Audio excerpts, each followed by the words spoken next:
Seringkali kebaikan Allah itu kita pandang dari sudutnya yang materi. Allah itu baik kalau kita punya harta yang banyak, tanah yang luas, pabrik yang di mana-mana. Sementara kalau cuma sekadar itu kebaikan Allah, terlalu sedikit orang yang mendapatkannya. Padahal kebaikan Allah tidak pernah berhenti dan meliputi seluruh makhluk yang hidup ini. Karena itu pada kesempatan jumpa sore ini, saya ingin mengajak kita melihat kebaikan-kebaikan Allah dalam bentuk yang lain. Bahwa kita diberikan harta yang banyak, itu kebaikan Allah. Diberikan tanah yang luas, itu juga kebaikan Allah. Diberikan perusahaan, pabrik di mana-mana, itu juga kebaikan Allah. Tapi tidak terbatas kepada itu. Ada kebaikan-kebaikan yang non-materi, yang malah justru itulah esensi kebaikan itu. Mari kita renungkan sebuah hadis di mana baginda Rasul bersabda, arba'atun man u'tiyahunna faqad u'tiya khairat dunya wal akhirah. Ada 4 hal. Siapa yang oleh Allah diberikan keempat hal ini, sungguh dia telah diberikan kebaikan dunia dan sekaligus kebaikan akhirat. Kebaikan dunia juga kebaikan akhirat. Ini berarti belum tentu yang baik di dunia menurut kita akan berbuntut baik juga di akhirat. Tapi orang yang diberikan 4 hal ini, dia sungguh diberikan kebaikan dunia dan juga kebaikan akhirat nanti. Apa 4 perkara ini? Yang pertama, qalban syakira. Orang yang oleh Allah diberikan hati yang pandai bersyukur. Ada ungkapan, my heart is my home.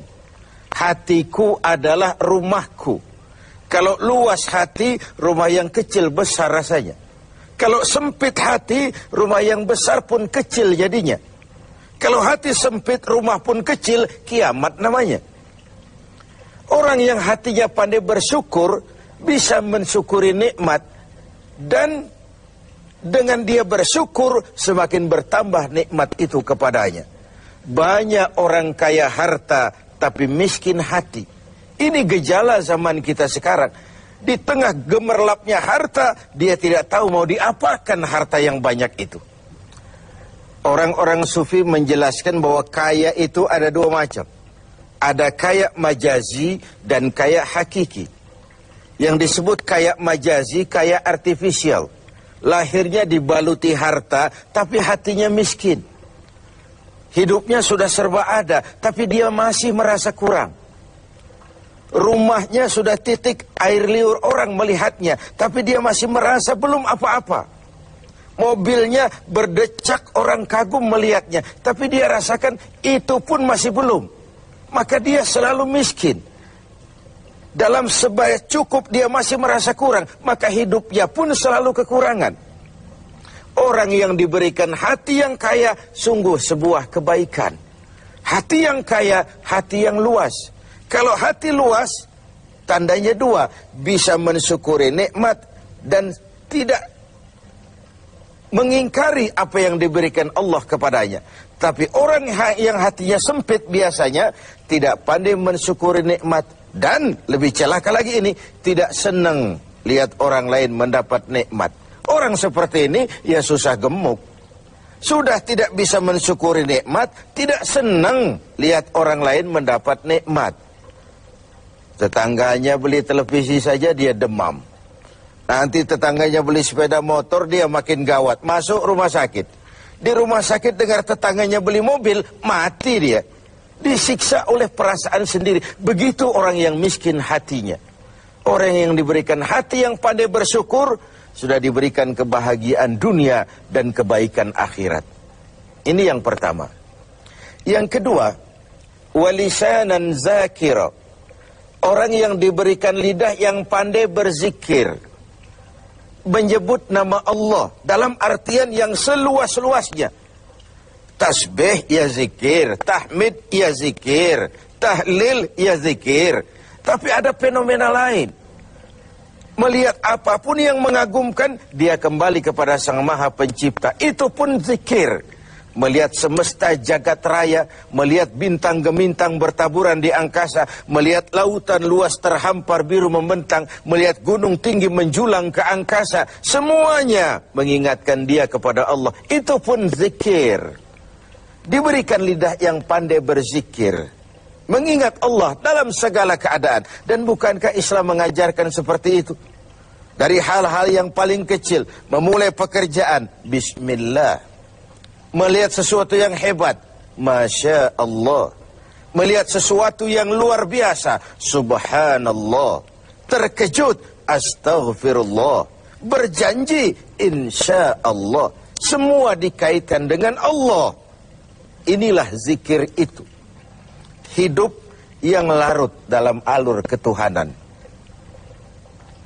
Yang ketiga, wabadanan alal bala'i sabir.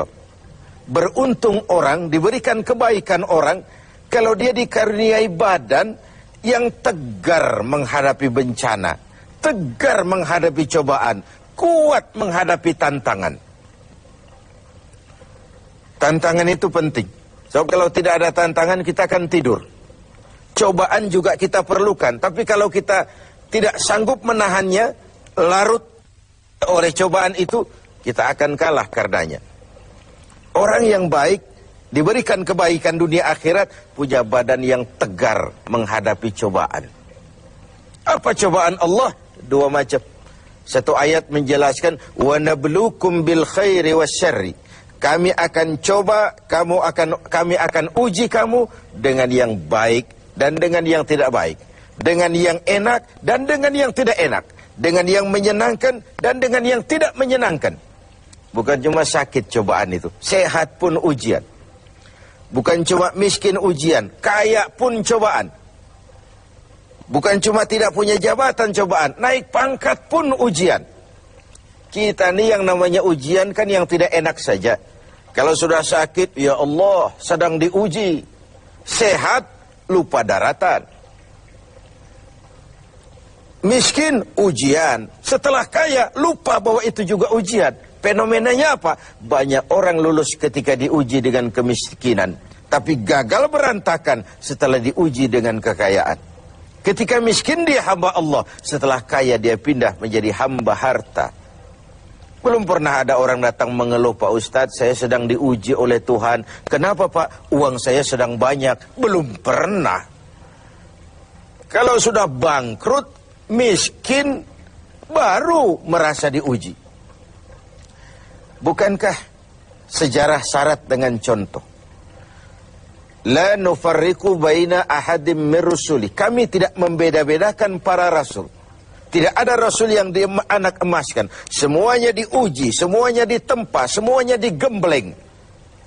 Semuanya tegar seperti batu karang di tengah samudra. Walau tiap hari dihempas ombak, dihantam gelombang, dia tetap berdiri dengan tegar. Begitulah orang yang diberikan kebaikan oleh Allah. Lain dengan orang yang loyo, sedikit kena kesulitan seperti ayam sampar, kerakap tumbuh di batu, hidup segan mati pun tak mau. Skeptis, pesimis. Apa yang bisa kita lakukan kalau dasar hidup kita sudah skeptis dan pesimis itu tadi? Hidup ini adalah cobaan. Semakin tinggi kualitas keimanan, semakin berat cobaan itu.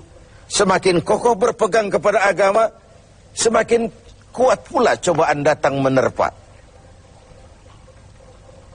Yang terakhir, orang yang diberikan kebaikan dunia akhirat, wa zaujatan salihatan, diberikan istri yang salihah, pendamping. Tidak ada suami bisa sukses jadi apapun dia tanpa peran serta dan dukungan istrinya. Itu sebabnya baginda Rasul menikah dengan Sayyidatuna Khadijah. Apa yang jadi pertimbangan beliau? Mengawini seorang janda yang umurnya 15 tahun lebih tua pula dari beliau. Kalau sekadar memperturutkan hawa nafsu, mestinya tidak Khadijah yang dipilih oleh baginda Rasul. Mestinya Kalau istilah kita sekarang cari ABG saja. Tapi jelas baginda Rasul bukan cuma sekedar mencari istri, beliau mencari seorang pendamping. Apa bedanya ini? Tiap perempuan bisa jadi istri, memang, tapi tidak tiap istri bisa jadi pendamping. Itu dibuktikan dalam sejarah. Orang lain belum beriman, Khadijah iman. Orang lain memusuhi Nabi, Khadijah mengorbankan hartanya untuk membantu perjuangan Nabi. Saat Nabi terkena kesulitan, Khadijah tampil jadi penghibur. Khadijah tampil jadi pembela. Ketika pertama kali berhadapan dengan malaikat Jibril menyampaikan wahyu, Rasulullah gemetar seperti orang demam. Kembali ke rumah, "Zammiluni ya Khadijah, selimuti saya Khadijah, selimuti." Kenapa bang? Barusan turun Jibril, dia katakan begini, saya khawatir Khadijah. Khadijah mengerti suaminya semua mengalami semacam frozen, emotional attitude. Sebagai istri yang bijak, pendamping yang baik, beliau tampil, "Kalla ma yukhzikallahu abada." Jangan khawatir bang, Allah tidak akan menyusahkan abang untuk selamanya. Tenanglah ini. Rumah tangga adalah awal kesuksesan kita di tempat lain. Karena itu, kalau diberikan istri yang solehah, itu sudah kebaikan dunia dan kebaikan akhirat. Seorang pejabat yang jujur, polos, lugu, sederhana, bisa jadi koruptor ulung kalau dikipas-kipasi oleh istrinya. Suami-suami yang berstatus DKI, di bawah kekuasaan istri, tidak lagi sebagai pendamping, tapi sudah menjadi